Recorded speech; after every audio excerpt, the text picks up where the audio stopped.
नमस्कार। इससे पहले के वीडियो में आपने उदित और संहिता संज्ञा के विषय में पढ़ा था। अब आगे अब हम एक बार देख लेते हैं पद संज्ञा। पद संज्ञा क्या है? सुप्ति नंतम पदम।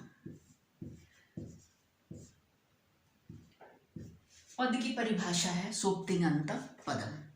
अब इसमें हमें किन किन शब्दों को जो है उनको विस्तार देना है। देखिए, अब समझना है सुप्तिङन्त कैसे बना है ना। सुप्तिङन्त बना है सुप और तिंग,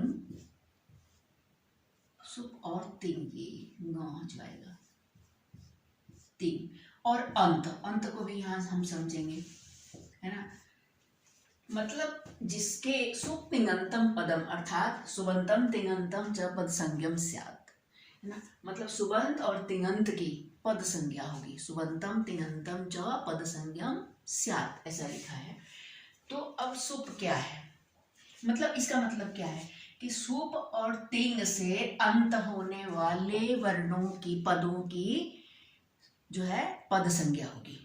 वर्णों की, सुप और तिंग से अंत होने वाले वर्णों की पद संज्ञा होगी। मतलब ये अब क्या है, आसान भाषा में कहें तो जिसके अंत में सुप प्रत्यय, सुप क्या है? प्रत्यय है। और तिंग क्या है? ये भी प्रत्यय है। तो जिनके सुप जो है, सुप कैसा प्रत्यय है?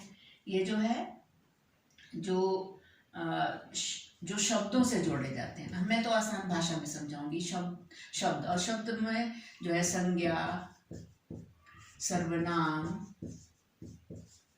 संज्ञा और सर्वनाम शब्दों में जोड़े जाते हैं।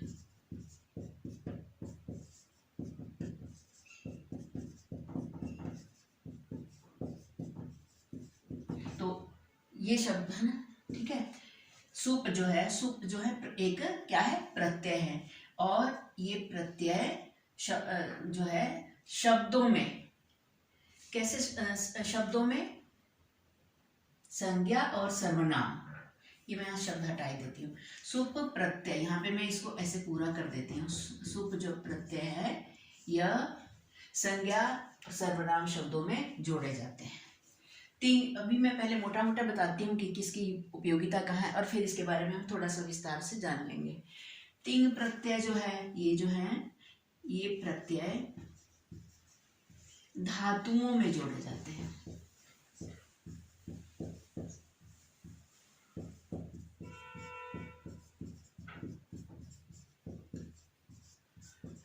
जोड़े जाते हैं। और अंत यहाँ पे इसलिए लिखा है कि और ये जब प्रत्यय जुड़ने के बाद, है ना, सुप और ये जो है प्रत्यय, एक बात और, ये अंत क्यों लिखा है? अंत का मतलब यहाँ ये है कि ये जो शब्द, और जो ये सुप का मतलब ये शब्दों से है, और तीन का मतलब जो है धातुओं से है।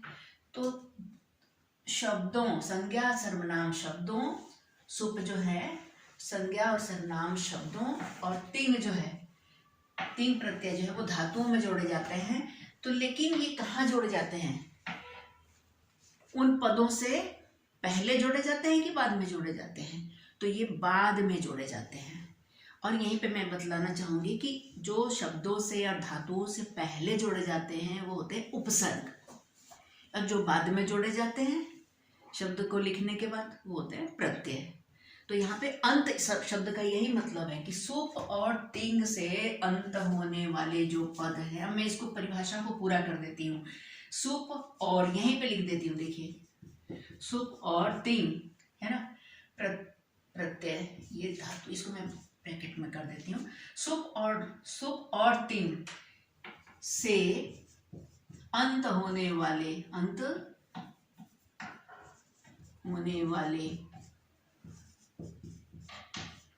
वर्ण जो हैं वो पद कहलाते हैं।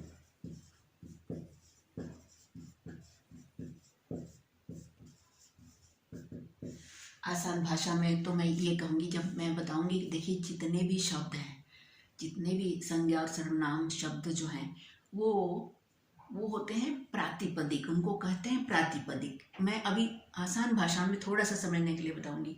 जैसे राम, कृष्ण, हरि, ये शब्द जो हैं प्रातिपदिक हैं। और इसमें जब सुप विभक्तियां कितनी हैं? वहाँ 21 है ना। सुप जो है आप देखते हैं कि प्रथमा, द्वितीया, तृतीया, चतुर्थी, पंचमी, षष्ठी, सप्तमी, तो इन सातों में जो तीन तीन है, एक वचन, द्विवचन, बहुवचन, सब में सभी विभक्तियों के जो तीनों वचन होते हैं, तो ये 21 स्थान हुए ना। तो 21 स्थानों में अलग अलग जो है प्रत्यय जोड़े जाते हैं, और तब जैसे राम, तब जाके ये पद बनता है। जैसे राम जो है वो है प्रातिपदिक, लेकिन जब उसमें सुप विभक्ति, मतलब सुप तो संक्षेप में कहा जाता है कि सु से प्रारंभ होकर प्रथमा विभक्ति का एक वचन जो है वहाँ सु है, सप्तमी विभक्ति के अंत में बहुवचन में प है, तो यहाँ पर यह भी सुप एक प्रत्याहार है।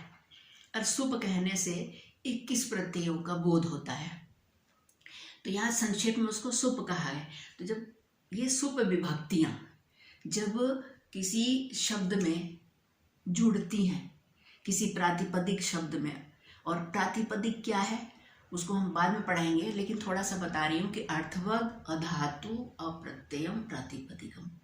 जो अर्थवर्ग अर्थवान हो, उसका अर्थ निकलता हो, जो धातु ना हो और जो प्रत्यय ना हो, तो ये एक अलग विषय है, इस पर हम विशेष चर्चा करेंगे बाद में। अभी आप ये समझ लीजिए कि सुप विभक्तियाँ जो है 21 होती हैं, और जब उनको कारक के चिन्हों के हिसाब से, मतलब हिंदी में तो उसको कारक कहते हैं, संस्कृत में उसे ही विभक्ति कहते हैं। तो जब ये सुप विभक्तियां जो 21 हैं, जब इन प्रातिपदिक शब्दों में, जैसे राम शब्द में जुड़ेंगी, तभी जाके राम के सभी विभक्तियों के रूप जो है संपन्न हो पाएंगे, प्रथमा से लेके और जो है सप्तमी तक, तभी वो पद बनेगा। मतलब बहुत आसान भाषा में कहूँ कि जब तक सुप विभक्तियां जुड़ती नहीं हैं किसी भी प्रातिपदिक शब्द में, तब तक वो शब्द ही रहता है, उसको पद नहीं कहते हैं। शब्द और पद में अंतर है, इसका मतलब यह है कि शब्द और पद में अंतर है। संस्कृत में शब्दों को पद कहा जाता है, क्योंकि कोई भी जो शब्द है वो संस्कृत में किसी न किसी विभक्ति में होगा, किसी न किसी विभक्ति में होगा। कोई भी शब्द बिना किसी विभक्ति के वो संस्कृत का पद बन ही नहीं सकता।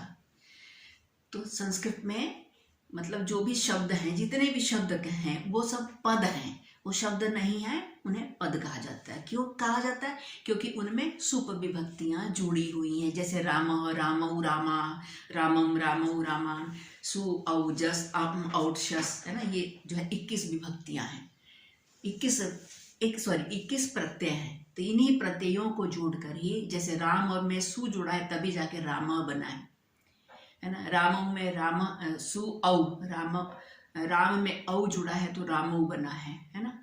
तो इसी तरह सु औ जस, और राम में जस जुड़ा है तो रामा बना है।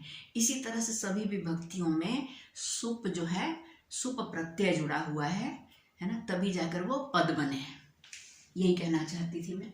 इसी प्रकार अब चलिए हम देख लेते हैं थोड़ा। यहाँ पर अगर मैं ये बोलूँ, अगर प्रत्ययों की बात करें तो हम फिर तो ये टॉपिक बहुत लंबा हो जाएगा, 21 का 21 है ना। मैं यहाँ पे थोड़ा सा बताऊंगी कि सुप विभक्तियां कितनी हैं और तीन कितने हैं। तीन क्या है?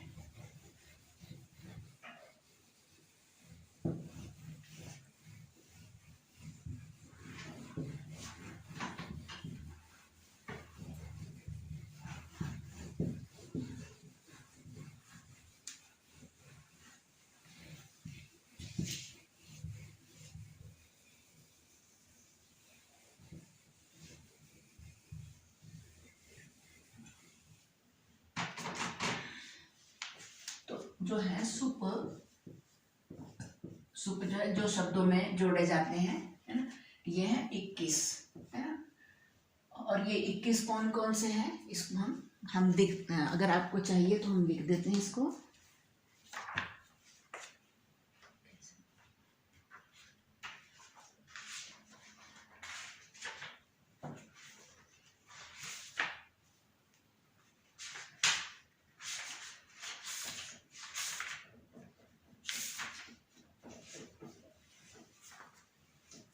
ये है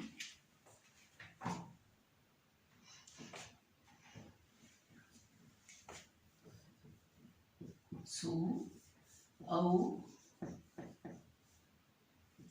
जस, सु औ जस, औ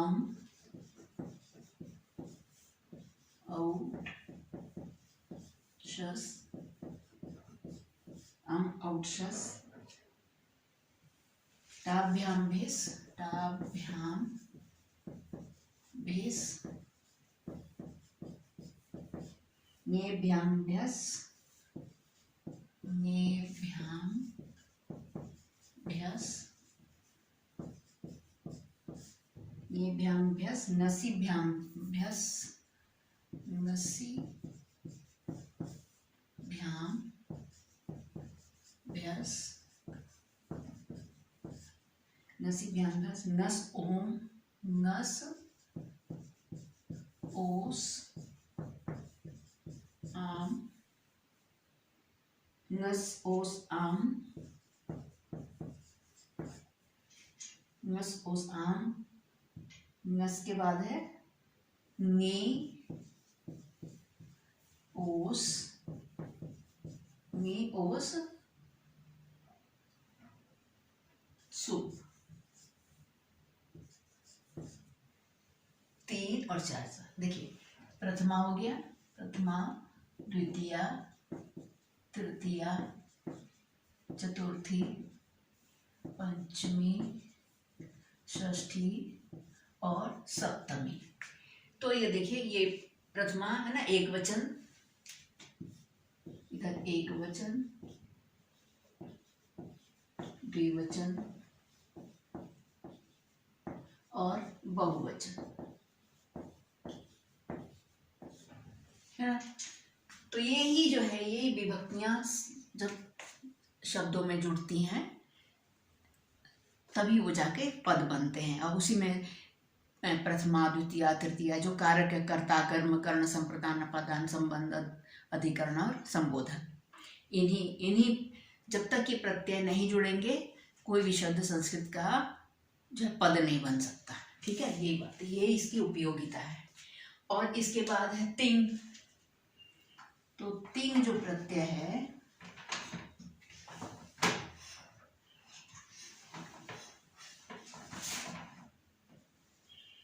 तिंग प्रत्यय देख लेते हैं। वो जो धातुओं में जोड़े जाते हैं जिससे वो पद बनते हैं।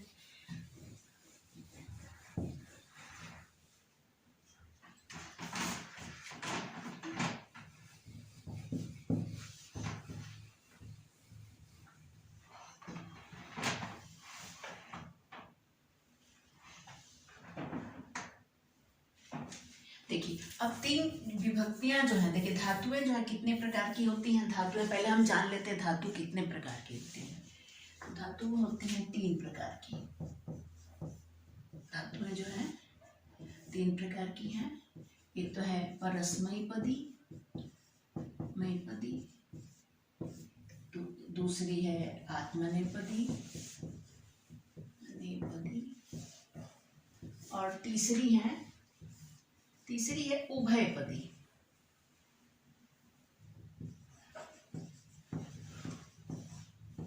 है ना, परस्मैपदी, आत्मनेपदी और उभयपदी। उभयपदी वे धातुएं हैं जो परस्मैपदी और आत्मनेपदी इन दोनों स्थानों पर जो है, मतलब कुछ धातु ऐसी होती हैं जो आत्मनेपदी में भी काम करती हैं जहाँ उनकी जरूरत होती है, और परस्मैपदी में भी काम करती है, इसीलिए उनको उभयपदी मतलब दोनों पदों वाली कहा जाता है। तो जो परस्मैपदी में जो, अब देखिए धातुओं के जो है वैसे तो 11 लकार माने जाते हैं। एक लेट लकार होता है जो लट लिट, ये जो हम लोग पढ़ते हैं इस 10th तक 12th तक, है ना। तो यहाँ तक लट, लोट, रिट, लंग, है ना, विधिलिंग, इतने से हम काम चलाते हैं। तो यहाँ पर मैं सबसे पहले लट लकार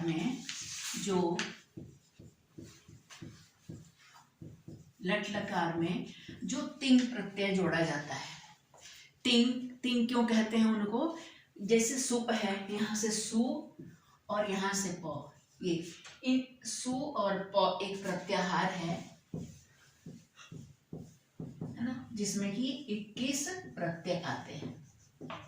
सुप जो है एक प्रत्याहार, मतलब एक संक्षिप्त, एक सूत्र, एक प्रकार से सुप प्रत्याहार में तो 21 प्रत्यय आ जाते हैं ना। इसी तरह ये जो तीन है, इनमें 18 प्रत्यय आते हैं, है ना। 18 प्रत्यय आते हैं। कैसे? अब इसमें जो है परस्मैपदी जो धातुएं हैं उनमें लट लकार में कौन कौन से प्रत्यय आते हैं, कैसे वो देखिए। पहले मैं लिखती हूँ, एक वचन, द्विवचन और बहुवचन। और इधर क्या होता है? प्रथम पुरुष, मध्यम पुरुष और उत्तम पुरुष, ऐसे ही होता है ना, उत्तम पुरुष। तो अब जो भी धातुएं हैं, धातुएं क्या है हिंदी में, जिनको क्रिया कहते हैं, है ना। खाना पीना, उठना बैठना, है ना, सोना दौड़ना, ये सब क्रियाएं हैं। संस्कृत में इनको धातु कही जाती है ना। पठ, गम, धाव, खाद, है ना, लिख, तमाम बहुत सारी तमाम धातुएं हैं। तो यहाँ पे अब वो धातु जो है, किसी भी धातु को जोड़ेंगे तब बनेगा पठ लेते हैं। तो पठ में पठ ये एक संज्ञा होकर इसका लोप हो जाएगा, प्लस पठ में हम क्या जोड़े? तिप जोड़ेंगे, बाद में विस्तार से आगे बनेगा। मैं यहीं पे प्रयुक्त होने वाली परस्मैपदी के लट लकार में प्रयुक्त होने वाले जो प्रत्यय हैं, मैं उन्हीं के बारे में यहाँ पे बताऊंगी। तो यहाँ पे होता है तिप। अब मैं इसको मिटा देती हूँ। यहाँ पे होगा तिप,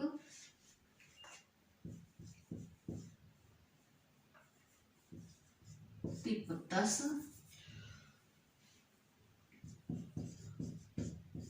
तिप तस झी, सिप थस थ और मिप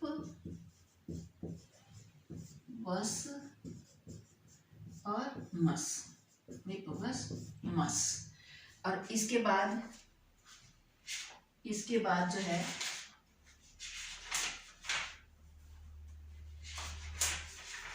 हम आत्मनेपदी, ये तो परस्मैपदी था। अब आत्मनेपदी जो है, मैं इसको मिटा के यहाँ पे लिखती हूँ क्योंकि यहाँ पे जगह की कमी है।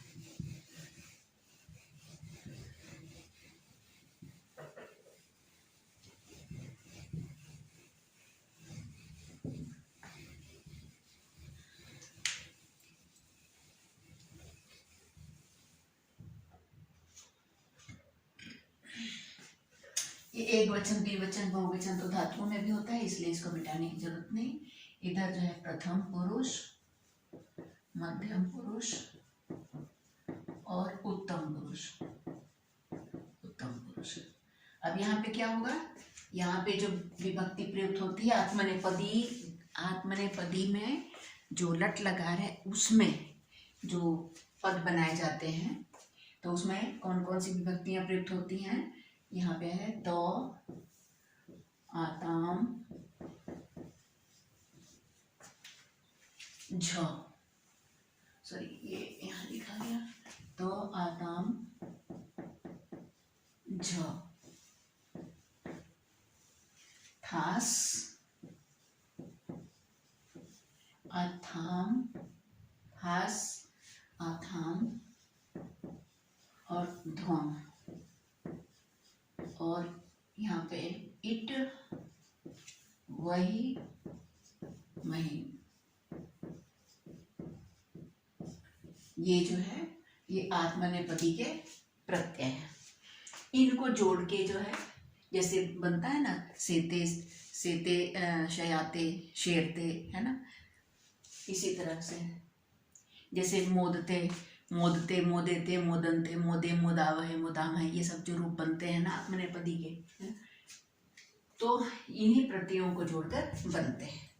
तो आज जो है इस वीडियो में इतनी ही संज्ञाओं के बारे में हमने पढ़ा।